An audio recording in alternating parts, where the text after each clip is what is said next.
নমস্কার বন্ধুরা, আপনারা সবাই দেখছেন সরকারি সংবাদ ইউটিউব চ্যানেল। বন্ধুরা, এবারে কিন্তু প্রধানমন্ত্রী নিজেই 21 দিনের লকডাউনের কথা বলেন। হ্যাঁ বন্ধুরা, এখন দিন দিন যেভাবে করোনা সংক্রমণ লাফিয়ে লাফিয়ে বাড়ছে, সেটাইতে কিন্তু লকডাউন ছাড়া আর কোনো পথ খুঁজে পেল না প্রধানমন্ত্রী। আর যার জন্যই তিনি আজকেই ভার্চুয়ালি ভিডিও কনফারেন্সিংয়ের মাধ্যমে আমাদের দেশের সমস্ত রাজ্যের মুখ্যমন্ত্রীদের সঙ্গে একটি এমার্জেন্সি বৈঠক করেন। আর সেই বৈঠকেই সমস্ত রাজ্যের মুখ্যমন্ত্রীদের 21 দিনের লকডাউন সম্পর্কে তিনি একটি বিশেষ ঘোষণা করেন। তার কারণ, গত 24 ঘন্টায় আমাদের দেশে যা সংক্রমণ ঘটেছে সেটা আজ পর্যন্ত একটা বিশ্ব রেকর্ড তৈরি করেছে। শুধুমাত্র আমাদের দেশে গত 24 ঘন্টায় সংক্রমণ ঘটেছে 3,46,733 জনের শরীরে। আর আমাদের পশ্চিমবঙ্গ রাজ্যের আকারটাও কম না, গত 24 ঘন্টায় সংক্রমণ ঘটেছে প্রায় 13,000 গন্ডের কাছাকাছি। আর যেহেতু আমাদের প্রধানমন্ত্রী আগেই বলেছেন যে লকডাউন সম্পর্কে এখন প্রতিটা রাজ্যের মুখ্যমন্ত্রী নিজে থেকেই সিদ্ধান্ত নেবেন, যার জন্য কিন্তু প্রধানমন্ত্রী এই 21 দিনের লকডাউনের কথা বলেছেন।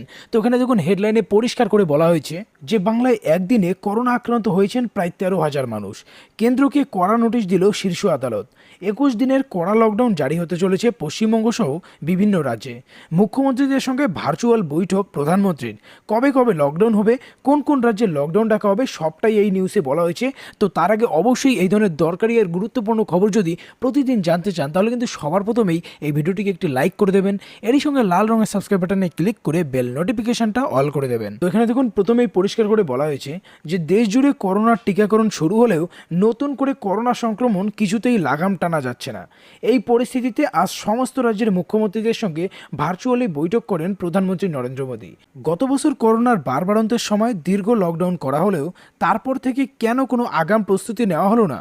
কেনই বা দেশ জুড়ে বেড, ওষুধ, অক্সিজেনের অকাল?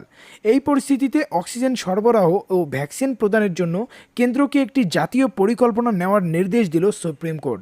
এর সঙ্গে তখন নিচে আরও বলা হয়, শুধু তাই নয়, দেশের বর্তমান করোনা পরিস্থিতিকে জাতীয় জরুরি অবস্থা বলেও মন্তব্য করেছে সুপ্রিম কোর্ট।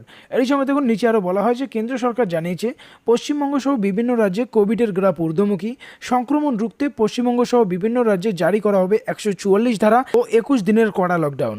আজ রাত 12টা থেকে বেশ কিছু রাজ্যে লকডাউন ডাকা হবে।